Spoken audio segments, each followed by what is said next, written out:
दोस्तों, आप सभी को हमारे YouTube चैनल ज्ञान बुद्ध अंकुश में आप सभी को दिल से स्वागत है, क्योंकि वीडियो को अंत तक जरूर देखें।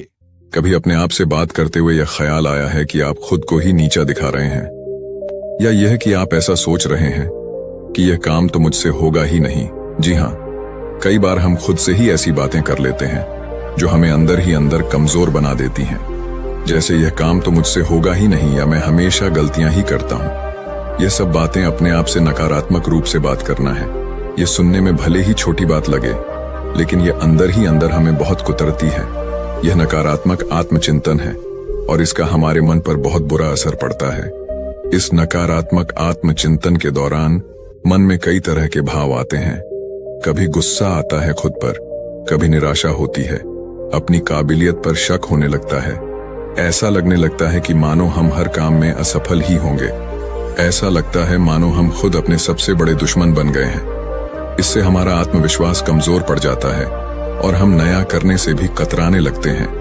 हमें आगे बढ़ने के लिए सकारात्मक सोच बहुत जरूरी होती है, लेकिन नकारात्मक आत्मचिंतन को समझ ही न पाए तो जिंदगी भर हम पीछे ही रह जाते हैं। नतीजा ये होता है कि हम अपनी क्षमता से कम हासिल कर पाते हैं और जिंदगी में आगे बढ़ने में मुश्किलें आती हैं। तो चलिए आज इसी नकारात्मक विचार को समझने की कोशिश करें और देखें कि इससे कैसे बचा जा सकता है। तो चलिए कहानी शुरू करते हैं। दोस्तों, बहुत समय पहले की बात है। एक नगर में लोग खुशियां मना रहे थे। उस नगर में खुशियों का माहौल था। एक तरफ जहां लोग खुशियां मना रहे थे, वहीं पर दूसरी तरफ एक लड़का उन सबसे अलग होकर एक पेड़ के किनारे उदास होकर बैठा था। उसे मन ही मन यह चिंता सताए जा रही थी कि परीक्षा नजदीक आ चुकी थी और वह चाहकर भी पढ़ाई नहीं कर पा रहा था।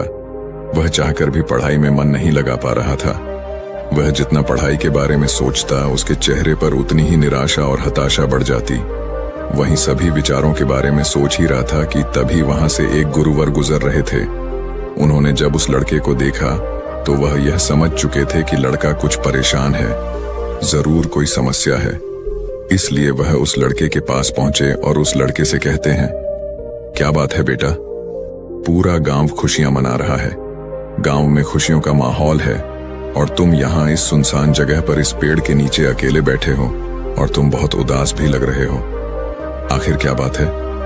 उन गुरुवर की यह बात सुनकर उस लड़के ने जबरदस्ती अपने चेहरे पर मुस्कान लाने की कोशिश की, लेकिन मन में चिंता भरी होने के कारण वह मुस्कुरा ना सका। इस पर गुरुवर एक बार फिर उस लड़के से कहते हैं, क्या बात है बेटा? तुम इतनी गंभीर मुद्रा क्यों बनाए हुए हो? आखिर क्या समस्या है? तुम मुझसे बता सकते हो? इस पर वह लड़का उन गुरुवर से कहता है, हे गुरुवर, मेरी परीक्षा बहुत नजदीक आ चुकी है और मैं चाहकर भी पढ़ाई नहीं कर पा रहा। पढ़ाई में मेरा मन ही नहीं लग रहा। इस पर वह गुरुवर उस लड़के से कहते हैं, परंतु क्यों? इसके पीछे कोई तो कारण होगा। इस बार वह लड़का उन गुरुवर से कहता है, हे गुरुवर, मैं जब भी पढ़ाई करने बैठता हूँ और इस बीच अगर कहीं भी मैं अटक जाता हूँ तो मेरे मन में तरह तरह की शिकायतें उभरने लगती हैं। चिंता मुझे परेशान करने लगती है और एक के बाद एक नकारात्मक विचार मेरे मन में उमड़ते ही चले जाते हैं और उसके बाद मेरा पढ़ने में तनिक भी मन नहीं लगता। मैं चाहकर भी पढ़ाई में मन लगा ही नहीं पाता और देखते ही देखते जब मैं उन नकारात्मक विचारों के सामने हार जाता हूँ तो मैं अपनी किताबें बंद कर देता हूँ और फिर ऐसे ही कहीं पर निकल जाता हूँ, कभी अपने मित्रों के साथ तो कभी अपने आस पड़ोस के लोगों के साथ। मैं अपना काफी समय यूं ही खराब कर देता हूँ। हालांकि भीतर से तो मैं चाहता हूँ कि मैं पढ़ाई करूँ, अन्यथा मुझे इसका परिणाम भोगना होगा, लेकिन मैं चाहकर भी पढ़ाई कर नहीं पा रहा और ऐसा करीब पिछले 2 महीनों से मेरे साथ हो रहा है। मैं इन नकारात्मक विचारों से जितना पाने की कोशिश करता हूँ, ये नकारात्मक विचार मुझे उतना ही घेर लेते हैं और ये मुझे डराते हैं, मुझे परेशान करते हैं। मैं चाहकर भी इनसे छुटकारा नहीं पा रहा। उन गुरुवर ने उस लड़के की सारी बातें ध्यानपूर्वक सुनी और फिर वह उस लड़के से कहते हैं, बेटा, मैं तुम्हारी मन की बातें समझ रहा हूँ, लेकिन क्या तुम इसे एक उदाहरण के तौर पर समझा सकते हो? इस पर वह लड़का उन गुरुवर से कहता है, हे गुरुवर, परीक्षा बहुत नजदीक है और मैंने कुछ हद तक पढ़ाई भी कर ली है, लेकिन जो बची हुई पढ़ाई है उसके लिए मुझे हर दिन करीब 10 से 14 घंटे तक यूं ही मन लगाकर पढ़ना होगा। इसके बिना मैं किसी भी हालत में अपनी पढ़ाई पूरी नहीं कर पाऊंगा। जब यह ख्याल मेरे मन में आता है तो मैं डर जाता हूँ। मैं भीतर ही भीतर कांप उठता हूँ और देखते ही देखते मेरी हिम्मत जवाब देने लगती है और मैं हार मान लेता हूँ। और फिर उसके बाद मेहनत करने का मानो मेरा मन ही नहीं होता। मैं चाहकर भी ध्यान नहीं लगा पाता। और अगली चीज जो मुझे परेशान कर रही है, तभी फिर गुरुवर ने कहा, रुको रुको बेटा। उन गुरुवर ने उस लड़के को रोकते हुए कहा, पहले हम एक एक करके तुम्हारे मन के उन नकारात्मक विचारों को समझने की कोशिश करते हैं, उन चिंताओं के पार जाने की कोशिश करते हैं, उनसे कुछ सीखने की कोशिश करते हैं। इतना कहकर गुरुवर उस लड़के से कहते हैं, बेटा तुम यह कहना चाहते हो कि तुम्हें इस बात की चिंता है कि तुम अपनी बची हुई पढ़ाई कैसे पूरी करोगे, तुम एक दिन में इतनी मेहनत कैसे करोगे।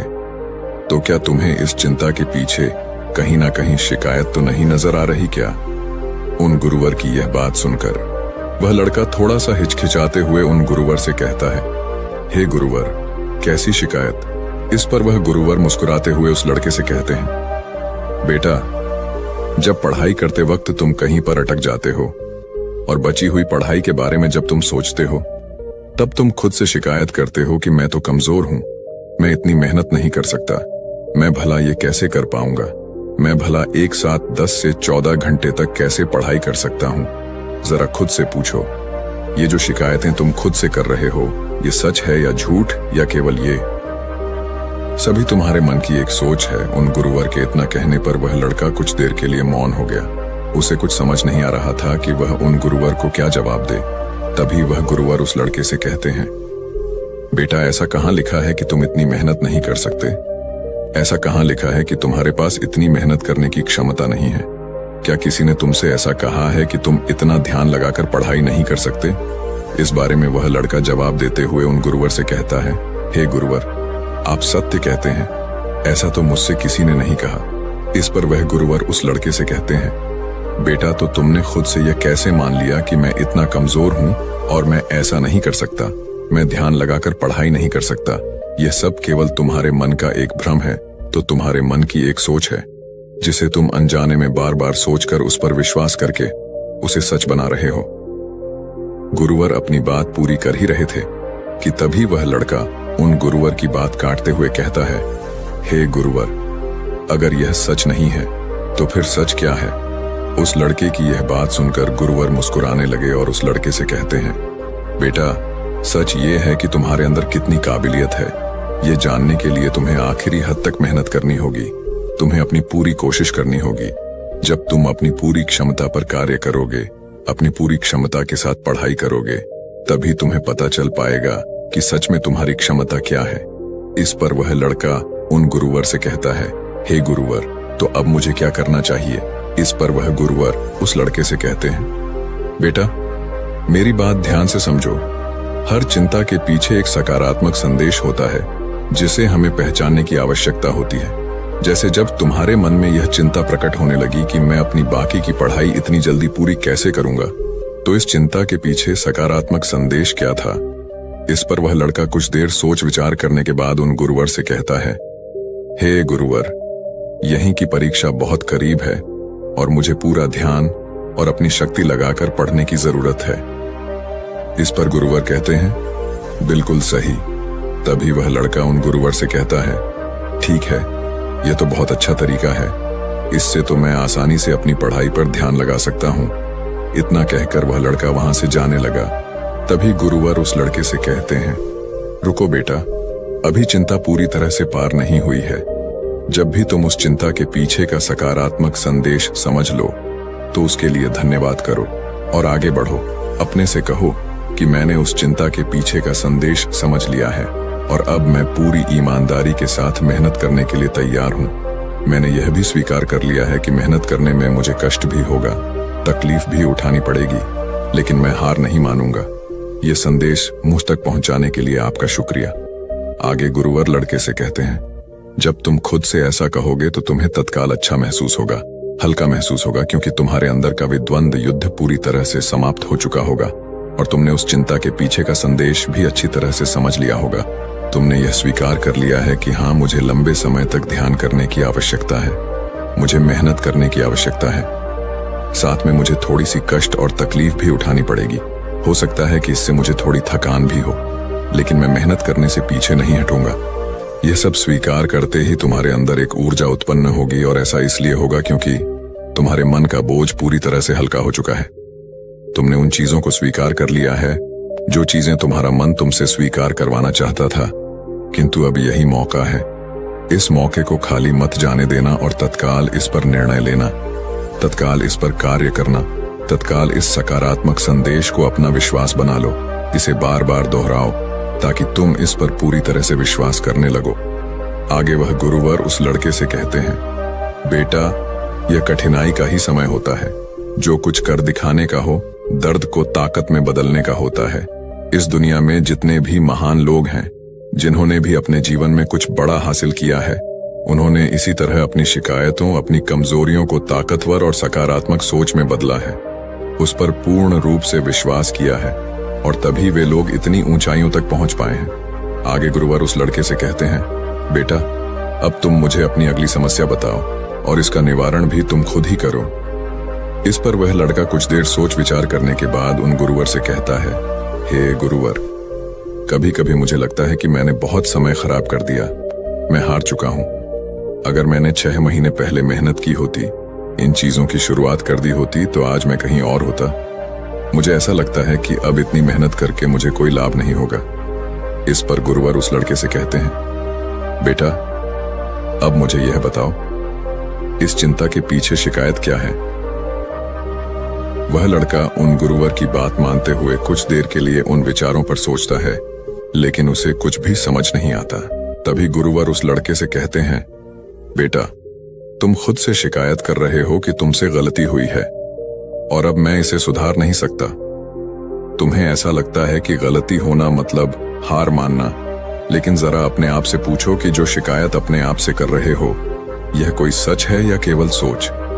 इस पर वह लड़का कुछ देर सोच विचार करने के बाद उन गुरुवर से कहता है, हे गुरुवर, गलती मतलब हार मानना होता है। यह तो मेरी एक सोच है, लेकिन सच क्या है? इस पर गुरुवर उस लड़के से कहते हैं, बेटा, जब तुम संघर्ष करोगे तो तुम्हें खुद ही पता चल जाएगा। लेकिन अब मेरा यह प्रश्न है कि मुझे यह बताओ कि इस चिंता के पीछे का सकारात्मक संदेश क्या है? इस पर वह लड़का कुछ देर फिर से सोच विचार कर उन गुरुवर से कहता है, इस चिंता के पीछे का सकारात्मक संदेश यह है कि अब मैं यह गलती दोबारा नहीं होने दूंगा।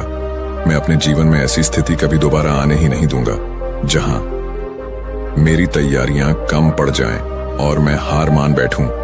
आगे वह लड़का उन गुरुवर से कहता है, हे गुरुवर, चिंता के पीछे का यह सकारात्मक संदेश मुझे मिल चुका है। आपसे मैं ऐसी गलतियां कभी नहीं होने दूंगा। मैं हमेशा सीखता रहूंगा। ऐसे में सही कर्म करने के पीछे ध्यान दूंगा। हर कर्म को सही समय पर करूंगा। इतना कहकर वह लड़का उन गुरुवर से फिर कहता है, हे गुरुवर, उस सकारात्मक संदेश को स्वीकार करने के बाद मुझे अब बहुत अच्छा लग रहा है। मैंने भी नहीं सोचा था कि इन चिंताओं के पीछे जो सकारात्मक संदेश होते हैं वह इतने ज्यादा शक्तिशाली होते हैं।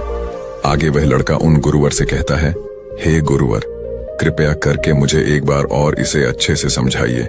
मैं इसे अच्छे से समझना चाहता हूं ताकि मैं ऐसी गलतियां दोबारा ना करूं। आगे लड़का उन गुरुवर से अपनी अगली चिंता बताते हुए कहता है, हे गुरुवर, मुझे इस बात की बहुत चिंता होती है। इतनी पढ़ाई करने के बाद भी यदि मेरा चयन ना हुआ तो मेरे रिश्तेदार, मेरे साथी और मेरे गांव वाले क्या कहेंगे? इस पर गुरुवर मुस्कुराते हुए उस लड़के से कहते हैं, बेटा, चिंता के पीछे की शिकायत देखो। इस पर वह लड़का कुछ देर शांत हो गया और कुछ देर सोच विचार करने के बाद वह गुरुवर से कहता है, हे गुरुवर, मैं खुद से कह रहा हूं कि लोग मुझे पसंद करेंगे तो ही मैं खुद को पसंद करूंगा। इसका अर्थ यह हुआ कि मैं दूसरों की सोच पर निर्भर हूं। मैं दूसरों के हाथों की कठपुतली हूं और मुझे इस बात की चिंता हो रही है। हे गुरुवर, मैं सोच रहा हूं, मैं जो इस शिकायत के पीछे का संदेश समझ पा रहा हूं वह सच है या केवल सोच? इस पर वह गुरुवर एक बार फिर उस लड़के से कहते हैं, बेटा, यदि तुम दूसरों की नजरों से खुद को नापोगे तो हमेशा खुद को छोटा ही पाओगे, क्योंकि छोटे लोग दूसरों के बारे में छोटा ही सोचते हैं। और इसी के विपरीत सच ये है कि यह तुम्हारा काम है कि तुम खुद की इज्जत करो। जो भी तुम कार्य कर रहे हो उसकी इज्जत करो और खुद पर भरोसा करो। यही सच है। तुम अपने बारे में कैसा महसूस करते हो, खुद पर कितना विश्वास करते हो, केवल और केवल यही मायने रखता है। आगे गुरुवर उस लड़के से कहते हैं, अब मुझे यह बताओ कि इस चिंता के पीछे का सकारात्मक संदेश क्या है। इस पर वह लड़का उन गुरुवर से कहता है, हे गुरुवर, इस चिंता के पीछे का सकारात्मक संदेश यही है कि हमें नकारात्मक विचारों से बचकर रहना चाहिए और हमें ऐसे विचार सोचने चाहिए, ऐसे विचारों पर ध्यान देना चाहिए जो हमें शक्ति दे। आगे वह लड़का कहता है, इस शक्तिशाली संदेश के लिए मैं आपका आभारी हूं। हमेशा सतर्क रहने की और अच्छे विचारों पर बार बार ध्यान देने की जिम्मेदारी को मैं स्वीकार करता हूं। आज से केवल और केवल मैं खुद पर विश्वास करूंगा, अपने कर्मों पर विश्वास करूंगा और मैं यह देखूंगा कि मैं क्या कर रहा हूं और मुझे क्या करना चाहिए। क्या मैं सही राह पर हूं या नहीं। मैं स्वीकार करता हूं कि आज से केवल मैं अपनी नजरों से खुद को देखूंगा। कौन मेरे बारे में क्या कह रहा है, इससे मुझे कोई फर्क नहीं पड़ने वाला।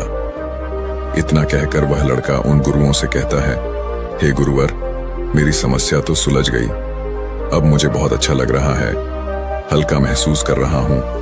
इस पर वह गुरुवर उस लड़के से कहते हैं, बेटा, जो भी तुमने अभी कुछ कहा है उसे तुम याद रखना और इसे कहीं पर लिख लेना और इस पर तत्काल कार्य करना, ताकि तुम हर दिन यह देख सको कि तुम किस प्रकार नकारात्मक विचारों के प्रति सतर्क हो और तुम किस प्रकार प्रेरणा देने वाले विचारों पर ध्यान केंद्रित कर पा रहे हो। आगे वह गुरुवर उस लड़के से कहते हैं, ठीक इसी प्रकार तुम एक छोटी सी कार्यवाही करके खुद को यह एहसास दिला सकते हो, खुद को याद दिला सकते हो, खुद को साबित कर सकते हो कि तुम चिंता और शिकायतों से कहीं बड़े हो। और इसी प्रकार बार बार अपने विचारों पर कार्यवाही करने से हम अपने भीतर एक सकारात्मक मान्यताएं बना लेते हैं जिन पर हम विश्वास करते हैं, और देखते ही देखते हम उन विश्वासों पर आंख बंद करके भरोसा करने लग जाते हैं। आगे गुरुवर उस लड़के से कहते हैं, इसलिए बेटा, इसी तरह से जब भी तुम्हें चिंता परेशान करे तो सबसे पहले चिंता के पीछे की शिकायत देखो और यह पता करो कि शिकायत सच है या फिर केवल सोच। इससे आपके और शिकायत के बीच में थोड़ी दूरी बनेगी। इस शिकायत का कड़वापन और असर थोड़ा सा कम होगा और आप उसके बारे में जानो, उसे पहचानने की कोशिश करो, उसके पीछे का सकारात्मक संदेश जानने की कोशिश करो और एक नई मान्यता तैयार करो। तभी तुम अपने जीवन में सही ऊंचाइयों को छू पाओगे, अपने जीवन में उन ऊंचाइयों तक पहुंच पाओगे जिनकी तुम कल्पना करते हो। इतना कहकर वह गुरुवर शांत हो गए और उस लड़के को भी अभी समझ में आ चुका था कि वह अपने जीवन में बेवजह की चीजों से डर रहा था, जबकि उसे अपने विचारों से लड़ने की जरूरत थी और वह अपने आप से लड़ रहा था। उसने जाने अनजाने अपने मन में नकारात्मक विचारों की मान्यता तैयार कर ली थी जिन पर वह आंख बंद करके भरोसा करने लगा था, किंतु उसे तो अपने सकारात्मक विचारों पर ध्यान केंद्रित करना चाहिए था। इसके बाद उस लड़के ने गुरुवर को प्रणाम किया और वापस घर लौट आया। अब से वह दिन रात मेहनत करने लगा, खूब मन लगाकर पढ़ाई करने लगा और जब उसके मन में कोई नकारात्मक विचार उत्पन्न होते तो वह उस नकारात्मक विचारों के पीछे का संदेश समझता और खुद से उन गलतियों को स्वीकार करता जिससे उसके मन में सकारात्मक ऊर्जा का निर्वाह होता और अपनी कमजोरियों को ताकत बनाकर वह आगे बढ़ता जाता। तो दोस्तों, उम्मीद है इस वीडियो से आपको काफी कुछ सीखने को मिला होगा और अगर कुछ सीखने को मिला हो तो हमारे